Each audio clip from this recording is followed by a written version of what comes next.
എനിക്ക് ഏറെ പ്രിയമുള്ളവരെ എല്ലാവർക്കും എൻ്റെ വിനീത നമസ്കാരം. വായനാരാമത്തിലേക്ക് സ്നേഹപൂർവ്വം സ്വാഗതം. ശ്രീമതി ഇന്ദിരാകൃഷ്ണൻ ചേച്ചിയുടെ ഒരു ജന്മത്തിൽ പല ജന്മങ്ങൾ എന്ന നോവലിൻ്റെ 7ാമത് ലക്കത്തിലേക്ക് സ്നേഹപൂർവ്വം സ്വാഗതം ചെയ്യുന്നു. നമുക്ക് തുടർന്നാലോ. ഇടയ്ക്ക് ഒത്തിരി ലാഗ് വന്നിട്ടുണ്ട്. അത് എനിക്ക് ചുമയും ഒക്കെ വന്നിട്ട് വായിക്കാൻ പറ്റാതായിപ്പോയി, അതുകൊണ്ടാണ് കേട്ടോ. 5 മണിക്ക് ഉണർന്നാലും എഴുന്നേൽക്കാൻ മടിയാണ് ഇപ്പോൾ. 6 മണിക്ക് അമ്പലത്തിൽ പ്ലേറ്റ് വയ്ക്കുന്ന കേട്ടാണ് ഉണർന്നത്. സ്റ്റെല്ല മുറ്റമടിക്കാൻ പോയിരുന്നു. പല്ല് തേച്ചുകൊണ്ടിരിക്കുമ്പോൾ ഫോൺ വന്നു. ഞാൻ മല്ലികയാണ് വല്യേച്ചി.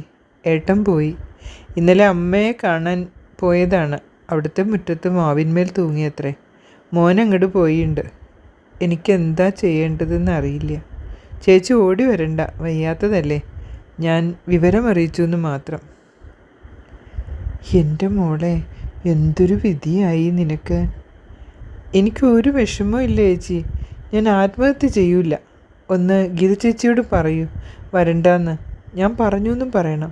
ഹേമയോടും പറഞ്ഞോളൂ. അറിയിക്കാത്ത കുറ്റം വേണ്ട. ചേച്ചി സങ്കടപ്പെടണ്ട. എനിക്കൊരു സങ്കടവും ഇല്ല. ഞാൻ വരുത്തി കൂട്ടിയത് തന്നെയാണ്. കട്ടിലിൽ തിരിച്ചു കിടന്നു. ഭസ്മം തൊട്ട് വിളക്ക് കത്തിക്കാറുള്ളതാണ്. ഒന്നും ചെയ്യാൻ തോന്നിയില്ല. ഇന്നലെ തോന്നിയ വെറുപ്പൊക്കെ ഏതോ വഴിയെ പോയി. പാവം പെണ്ണ്. ഒരാൾ സഹായിക്കാനില്ല. അടുത്തുള്ള അച്ഛൻ്റെ വീട്ടുകാരൊന്നുമായി സഹകരണമില്ല. 10 പൈസ കയ്യിലും കാണില്ല. ആദ്യം ഹേമയെ വിളിച്ച് വിവരം പറയാം. അവളാണല്ലോ അടുത്തുള്ളത്. 4 കിലോമീറ്ററേ പോണ്ടു ഹേമയ്ക്ക്. ഗീത വളരെ അകലെ, 30 കിലോമീറ്റർ ദൂരമുണ്ട്. പോരാത്തതിന് ഇന്ന് ഡയാലിസിസ് ഉള്ള ദിവസവും. ഹേമയെ വിളിച്ച് വിവരം പറഞ്ഞു. അയ്യോ, വലിയച്ചിടെ ആരാ പറഞ്ഞേ? ഹേമ. അവൾ തന്നെയാ പറഞ്ഞേ. നിന്നോടും ഗീതയോടും അറിയിക്കാൻ എന്നോട് പറഞ്ഞു. എപ്പോഴേ ഉണ്ടായേ? ഹേമ. അതൊന്നും അറിയില്ല. ഗോപിയുടെ വീട്ടിൽ ഇന്നലെ രാവിലെ പോയതാണ്, മടങ്ങി വന്നില്ല. അവിടെ അടുത്തുള്ള ആരോ നടക്കാൻ പോകുമ്പോൾ കണ്ടതാ അവരുടെ മുറ്റത്ത് മാവിൽ തൂങ്ങിയത്. കഷ്ടമായില്ലോ ചേച്ചി. ചേച്ചി വരുമോ? ഹേമ. ചെല്ലണ്ടെന്നാ അവൾ പറഞ്ഞത്. എന്നാലും പോകണം. വയ്യ കുട്ടി. എന്നാലും അവിടെ ഓർക്കുമ്പോൾ പോകണം. ശരി, ഞാൻ ഗീതയെ വിളിക്കട്ടെ. ഫോൺ വെച്ചു. ഗീതയെ വിളിച്ചപ്പോൾ ഭർത്താവാണ് എടുത്തത്. എന്താ ചേച്ചി? ഒരു കഷ്ടം പറയാൻ വിളിച്ചതാ. ഗോപി തൂങ്ങി മരിച്ചു. ഇന്നലെ കാലത്ത് തറവാട്ടിൽ പോയതാ. അവിടുത്തെ മുറ്റത്തെ മാവിലാണത്രേ. നിങ്ങളോട് ചെല്ലണ്ട, വിവരം പറഞ്ഞാൽ മതിയെന്ന് അവൾ പറഞ്ഞു. മാഷ്ക്ക് തീരെ നടക്കാൻ വയ്യല്ലോ. ഗീതയ്ക്ക് ഇന്ന് ഡയാലിസിസ് ഉണ്ടല്ലോ. അതൊക്കെ ശരി. എന്നാലും അവൾക്ക് ആരാ ഉള്ളത്? 2 ഗുണാപ്പന്മാരുള്ളത് ചുക്കിനും ചുണ്ണാമ്പിലും കൊള്ളില്ല. ഇന്നലെ രേഖ വിളിച്ചപ്പോൾ ഗീതയോട് പറഞ്ഞേ ഉള്ളൂ കൊച്ചമ്മയുടെ സമാധാനമായിരിക്കാൻ പറയാൻ. അവൾ വന്ന് ശരിയാക്കൊള്ളാന്ന്.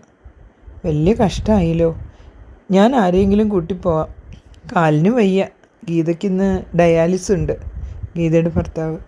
സ്റ്റെല്ല മുറ്റമടി കഴിഞ്ഞ് കാപ്പിയുമായി വന്ന് നിൽക്കുന്നു. എന്താ അമ്മേ? നമ്മുടെ മല്ലികയുടെ ഭർത്താവ് തൂങ്ങി മരിച്ചത്രേ. പോണ്ടേ നമുക്ക്? പോണം. ബാങ്കിൽ പോയി കുറച്ച് കാശ് എടുത്തിട്ട് വേണം. അമ്മ കാപ്പി കുടിക്കൂ. ഞാൻ എന്തെങ്കിലും ഉണ്ടാക്കാം കഴിക്കാൻ. കാലത്തെ കഴിച്ചു പോവാം. എപ്പോഴാ ഒക്കെ ആവുമെന്നറിയില്ലല്ലോ. ഞാൻ വന്നിട്ട് കുളിമുറി കയറാവൂ. സ്റ്റെല്ല അടുക്കളയിലേക്ക് പോയി. എന്തായാലും ജെസ്സിയെ വിളിച്ച് പറയാം. ജെസ്സി, ഒരു കാര്യമുണ്ട്. മല്ലികയുടെ ഭർത്താവ് തൂങ്ങി മരിച്ചു.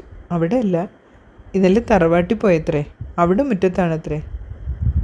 അയ്യോ, നീ മല്ലികയുടെ നമ്പർ അയക്കേ. ഏത് പോലീസ് സ്റ്റേഷൻ്റെ പരിധിയിലാണെന്ന് അറിയില്ല. ലിസി വിചാരിച്ചാൽ വല്ല സഹായം ചെയ്യാൻ പറ്റും. അവൾക്ക് കോടതി പോകേണ്ടതാ. അല്ലെങ്കിൽ ഞങ്ങൾ ഇപ്പോഴേ പോയേനെ. നീ പോകണ്ടോ? അവൾ ചെല്ലണ്ടെന്ന് പറഞ്ഞു. എന്നാലും അവളെൻ്റെ അനിയത്തിയില്ലേ. കുറച്ച് കാശ് എടുത്തിട്ട് വേണം പോവാൻ. മാഷ് ഗീതയുടെ ഭർത്താവ് പുറപ്പെട്ടിട്ടുണ്ട്.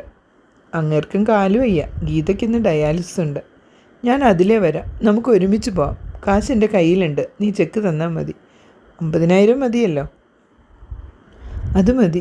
മാഷ് കരുതിയുണ്ടാവും. എന്നാലും അവളുടെ കയ്യിൽ മങ്ങാട്ടടിച്ച ചില്ലി ഉണ്ടാവില്ല. പ്രശ്നങ്ങളുണ്ട്, പിന്നെ പറയാം. കട്ടിൽ കയറി കിടന്നു. കുളിക്കണ്ടേ? സ്റ്റെല്ല വന്ന് വിളിച്ചപ്പോഴാണ് എഴുന്നേറ്റ്. തനിയെ കുളിക്കുകയാണെങ്കിലും കുളിമുറി കുറ്റിയിടാറില്ല. സ്റ്റെല്ല വാതിക്ക നിൽക്കും. ഇന്ന് മാക്സി വേണ്ടല്ലോ. സാരി ഉടുത്തൂടെ? സ്റ്റെല്ല. പുറത്തു പോകേണ്ടതല്ലേ. സാരിയും ജാക്കറ്റും എടുത്തോളൂ. കുളിയും ഭക്ഷണവും കഴിയുമ്പോഴേക്കും ജെസ്സി കാറുമായി വന്നു. എൻ്റെയും നിൻ്റെയും ഓരോ ജോഡി ഡ്രസ്സും മരുന്നും എടുത്തോളൂ, ഒരു ദിവസം നിന്നിട്ട് പോരാം. ജെസ്സിക്ക് ചെക്ക് കൊടുത്ത് പൈസ വാങ്ങി ബാഗിൽ വെച്ചു. യാത്രയായി. എന്തൊക്കെ കാണണം ദൈവമേ. കാറിൽ കയറുമ്പോഴും ഇറങ്ങുമ്പോഴും ഒക്കെ നല്ല അസ്വസ്ഥതയുണ്ട്. അധിക ദൂരം യാത്ര വേണ്ടല്ലോ. വീടിൻ്റെ മുറ്റത്ത് കാറ് നിർത്തി സ്റ്റെല്ല മുമ്പിറങ്ങി കൈപിടിച്ചിറക്കി. ഓടിക്കളിച്ച മുറ്റം, പിറന്ന വീട്. ഒരു മരിച്ച വീടിൻ്റെ അന്തരീക്ഷമൊന്നുമില്ല. ഒരു പെൺകുട്ടി വന്ന് ഉമ്മറവാതിൽ തുറന്നു. സോമനാഥൻ്റെ ഭാര്യ. കല്യാണത്തിന് ശേഷം 2-3 തവണയേ കണ്ടിട്ടുള്ളൂ. ഒന്നും ചോദിക്കാനും പറയാനും തോന്നിയില്ല. നേരെ മല്ലികയുടെ മുറിയിലേക്ക് പോയി. കട്ടിലിൽ കണ്ണടച്ച് കിടക്കുന്നു മല്ലിക. പല്ല് തേച്ചിട്ട് പോലും ഉണ്ടെന്ന് തോന്നുന്നില്ല. മരുമകൾ ഫുൾ ഗെറ്റപ്പിലാണ്. നീ എണീറ്റ് പല്ല് തേച്ച് കുളിക്കും മല്ലിക, എണീക്ക്. ഇത്തിരി ശബ്ദം ഉയർത്തി അധികാരത്തോടെ പറഞ്ഞു. അവൾ എണീറ്റ് കുളിക്കാൻ പോയി. സോമൻ ഒറ്റയ്ക്കാണോ പോയത്? ഭാര്യയോട് ചോദിച്ചു. അച്ഛനങ്ങാട് എത്താമെന്ന് പറഞ്ഞിട്ടുണ്ട്. രാമുവിനെ വിവരം അറിയിച്ചോ? ഇല്ല, അമ്മയുടെ അടുത്ത് നമ്പരില്ല. മല്ലികയുടെ മൂത്ത മകനാണ് രാമനാഥൻ. ഭർത്താവ് ഗോപിനാഥൻ മൂത്ത മകൻ, രാമനാഥൻ രണ്ടാമത്തവൻ, സോമനാഥൻ. 3 നാഥന്മാരുമായപ്പോൾ അവളുടെ ജന്മം നാഥനില്ലാത്ത ജന്മവും. ഇളയ മകളായതുകൊണ്ട് കൊഞ്ചിച്ചു വളർത്തിയതാണ് പാവം. സ്റ്റെല്ലേ, നീ അടുക്കളയിൽ കയറി ഇവർക്ക് 2 ചായ ഉണ്ടാക്കി കൊടുക്ക്. ഞാൻ കുടിച്ചു വല്യമ്മേ. അമ്മയ്ക്ക് വേണ്ടെന്ന് പറഞ്ഞപ്പോൾ ആ തണുത്ത ചായ ഞാൻ കുടിച്ചേ ഉള്ളൂ. സ്റ്റെല്ലയെ നോക്കി. ഒരു ഗ്ലാസ് ചായ വയ്ക്ക്. മല്ലികയ്ക്ക് മാത്രം വെച്ചാൽ മതി. നല്ല സ്ട്രോങ് ആയിക്കോട്ടെ ചായ. മല്ലിക കുളി കഴിഞ്ഞ് മുറിയിലേക്ക് നടന്നു. ഇത് കുടിക്ക്. ഇവിടെ ഡെഡ് ബോഡിയൊന്നും ഇല്ലല്ലോ. ചായക്കപ്പ് അവളുടെ കയ്യിൽ കൊടുത്തു. വാതിൽ ചാരി ബാഗിൽ നിന്നും ഒരു പാക്കറ്റ് ബിസ്ക്കറ്റ് എടുത്തു. 4 തിന്ന്. ഷുഗറിൻ്റെ ലെവൽ തന്നാലും പ്രശ്നമാണ്. ഒരു കുട്ടിയെപ്പോലെ അനുസരിച്ചു. കട്ടിലിൽ അവളോട് ചേർന്നിരുന്നു. എന്തേ പ്രത്യേകിച്ചൊരു കാരണം? വല്യേച്ചിക്ക് അറിയാമല്ലോ, സോമൻ ആധാരം വെച്ച് കടമെടുത്ത് അടയ്ക്കാണ്ട് ബാങ്കുകാർ വന്നത്. കഴിഞ്ഞ ആഴ്ച ജപ്തി നോട്ടീസ് വന്നു. ഏട്ടനും കൂടി അറിയാതാ ഞാൻ ആധാരം പണയത്തിന് ഒപ്പിട്ടത്. അത് നല്ല സങ്കടമുണ്ട്. അവനും ഭാര്യ എന്നേ വന്നത്? അവരൊക്കെ അവസാനിപ്പിച്ചിട്ട് വന്നിട്ട് 1 മാസം ആവാറായി. ജപ്തി നോട്ടീസ് വന്നപ്പോൾ മോൾ അച്ഛനെ വിളിച്ചു പറഞ്ഞു. അങ്ങോരും ഭാര്യ എഴുന്നള്ളി. അങ്ങോര് കടം വീട്ടും ആധാരം അങ്ങോരുടെ മോളുടെ പേരിലാക്കണം. അവൻ അവളുടെ പണ്ടൊക്കെ വിറ്റേന് അവന് കുറേ അസഭ്യം പറഞ്ഞു. പിന്നെ ഗോപിയേട്ടൻ്റെ നേർക്കായി. മക്കളെ ചൊവ്വനെ വളർത്താണ്ട് അച്ചു വീട്ടിൽ അട്ടിപ്പേറ് കിടക്കല്ലേ, അതുപോലെ എൻ്റെ പെൺകുട്ടിയെ കഷ്ടത്തിലാക്കാൻ പറ്റില്ല. എന്തൊക്കെയാ അങ്ങേര് പറഞ്ഞെന്ന് കണക്കില്ല. അങ്ങേര് പോയപ്പോൾ എന്നോട് പറഞ്ഞു, അങ്ങേരുടെ കാശുകൊണ്ട് കടം തീർക്കണ്ട, ബാങ്കുകാർ കൊണ്ടുവെക്കോട്ടെ. 20 സെൻറ്റ് സ്ഥലം അങ്ങനെ അയാൾ ചുള്ളുവിലേക്ക് തട്ടിയെടുക്കണ്ടെന്ന്. മിനിഞ്ഞാന്ന് രാത്രി കിടക്കുമ്പോൾ പറഞ്ഞു, നാളെ വീട്ടിൽ പോവാണ്. ബ്ലേഡുകാർ വീട് തട്ടിയെടുക്കാണ്ട് സന്ദർഭത്തിൽ ഏട്ടനാണ് പണം അടച്ച് ആധാരം തിരിച്ചെടുത്തത്. വീട് നന്നാക്കിയതും അനിയത്തിയെ കല്യാണം കഴിച്ചു കൊടുത്തതും ഒക്കെ മൂപ്പരുടെ കാശ്. ഓപ്പോളുടെ ഭർത്താവ് കട നടത്തി പൊളിഞ്ഞപ്പോൾ ആ കുട്ടികളെ വളർത്തിയതും അങ്ങോര് തന്നെ. അമ്മയുടെ കാലം കഴിയാണ്ട് ഭാഗം ചോദിക്കാൻ കഴിയില്ലെന്ന് വെച്ചതാ. ഓപ്പോളുടെ മക്കളൊക്കെ ഗൾഫിൽ വാരി കൂട്ടുന്നുണ്ട്. തൽക്കാലം സഹായം ചോദിക്കണം. ഇന്നലെ കാലത്ത് പോകുമ്പോൾ എന്നോടൊരു വാക്ക് പറഞ്ഞു, അവർ തന്നില്ലെങ്കിൽ ഞാൻ ഇങ്ങോട്ട് മടങ്ങി വരില്ല ഏട്ടാന്ന്. ഇങ്ങനൊരു പണി പറ്റിക്കുമെന്ന് വിചാരിച്ചില്ല. എനിക്കിപ്പോൾ ഒരു സങ്കടമില്ല ചേച്ചി, ഞാൻ ഫ്രീ ആയില്ലേ. ആ സ്റ്റെല്ലെ പോലെ വല്ലയിടത്തും പോയി പണിയെടുത്ത് ജീവിക്കാമല്ലോ.